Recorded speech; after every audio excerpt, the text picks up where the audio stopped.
nous allons dans cette vidéo voir comment utiliser votre calculatrice TI afin de calculer les images f de x d'un antécédent x. Il faut donc appuyer sur la touche f de x. Vous obtenez un écran de la sorte. Si vous avez déjà des fonctions présentes, il suffit d'appuyer sur la touche annule qui va vider ce qui était précédemment saisi. Bien sûr, vous vous assurez que ce ne soit pas la fonction qui vous intéresse. Nous allons travailler ici avec la fonction x au cube. Donc je rappelle que x s'obtient en touchant ce pavé là, x, t, θ, n, x, exposant 3 puisque c'est x au cube. Et je rappelle que pour mettre en exposant, il suffit d'appuyer sur le chapeau et vous voyez automatiquement, ça s'est mis en exposant. Pensez bien à appuyer sur cette touche pour revenir au niveau du x, sinon vous allez continuer à écrire en exposant, ce qui poserait problème. Donc j'ai décidé de travailler avec x au cube plus 3x au carré. Donc là vous avez une touche carré direct que vous connaissez bien, moins 72x plus 10. Donc ça c'est la fonction dont j'ai besoin de calculer des images, soit pour un tableau de valeurs, soit pour un tableau de variation. Tout dépendra de ce qui vous sera demandé dans votre activité, évaluation ou épreuve du diplôme que vous préparez. Quand vous avez fait ça, vous faites Entrée. Donc vous voyez, vous avez votre fonction en y1, x au cube, plus 3x au carré, moins 72x, plus 10. Je vais accéder aux images.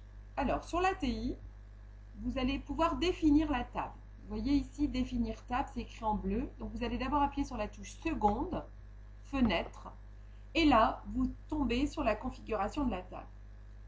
Cette table, soit vous allez lui demander qu'elle soit automatique, soit vous allez lui demander qu'elle soit à la demande. Ici, moi, je me suis mis à la demande parce que dans le cas d'un tableau de variation, par exemple, j'ai 2-3 valeurs grand maximum à demander.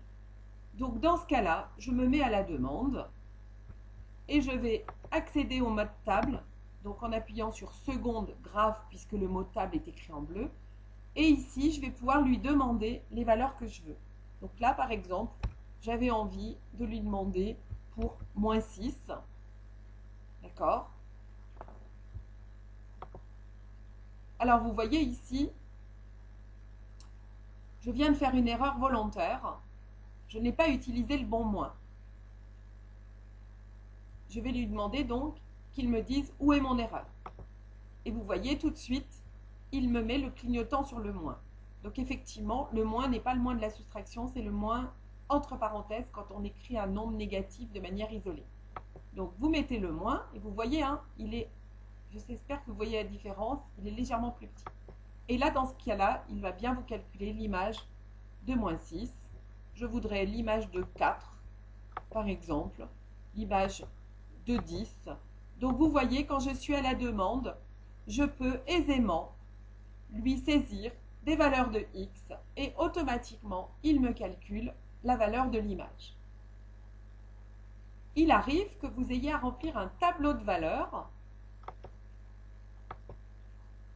et où on vous demande par exemple de remplir un tableau de valeurs. Vous remarquez que les valeurs sont demandées par exemple de 5 en 5 et c'est demandé de moins 20 à 10. Donc là, vous allez lui dire, la table, tu vas me la commencer à moins 20. Vous voyez, début de la table.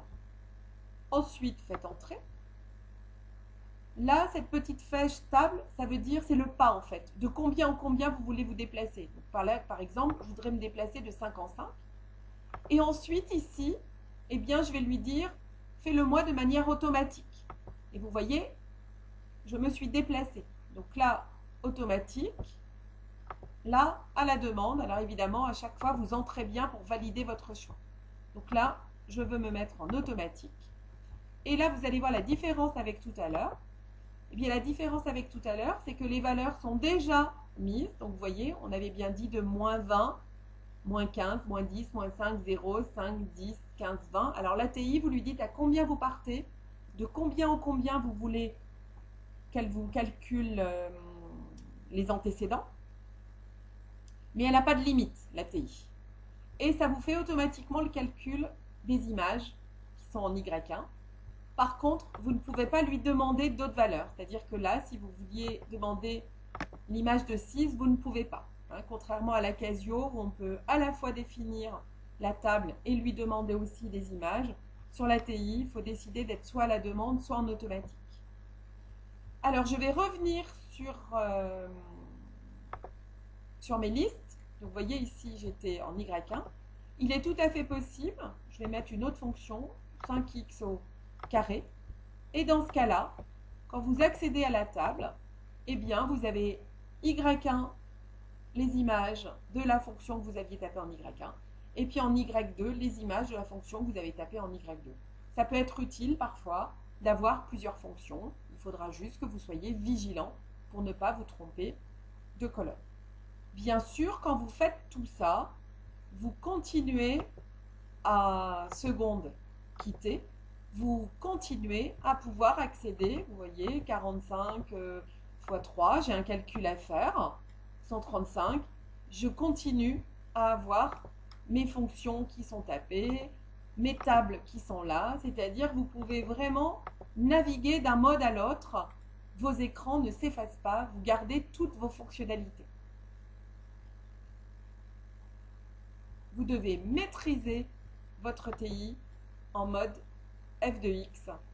Il va vous être utile en seconde, en première, en terminale et tout au long de votre poursuite d'études.